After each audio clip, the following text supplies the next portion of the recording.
Have your company. We're going to start with breaking news too, because the US and its allies have started airstrikes on Islamic State positions in Syria without any coordination with the country's government. President Obama authorised the attacks 2 weeks ago as part of a campaign to take out the jihadist militants threatening security in the region. The Pentagon hasn't released the exact locations of the airstrikes, but there are reports that among the main targets are Islamic State militant positions in Syria's northern city of Raqqa, a stronghold for the group in the country. Witnesses in the region do seem to back up this information. Well, for more on this, we can cross live now to Anastasia Chorkina, who is in New York for us. Anastasia, what further developments can you tell us?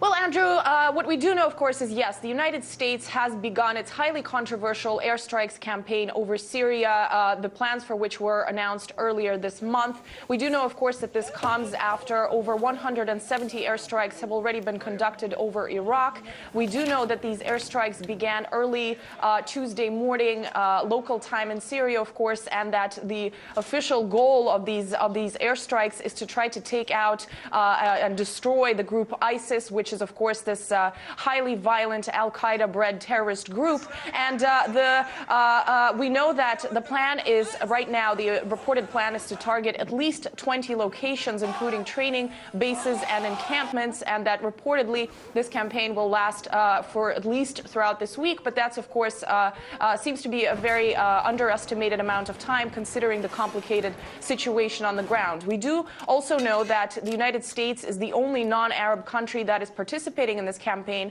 Of course, it's spearheading this operation, but other countries include the United Arab Emirates, Saudi Arabia, Qatar, Bahrain, and Jordan. And it has to be said that the legality of this campaign has been highly questioned throughout these last several weeks, because certainly lots of questions are being asked about the lack of approval, not just from the Syrian government, which, unlike the Iraqi government, never approved or requested such airstrikes, but also from Congress, representing the American people, of course, here in the United States, as well as the international community in the face of the United Nations. So lots of questions yet to be answered as this airstrike campaign begins over the legality, efficiency, risks, consequences, timeline of this whole operation. And certainly we do know that right now it's the United Nations General Assembly session week here in New York, where world leaders flock to the United Nations. And we do know that Barack Obama will be here on Wednesday to chair a Security Council meeting over this whole situation, where, of course, he's expected to try to promote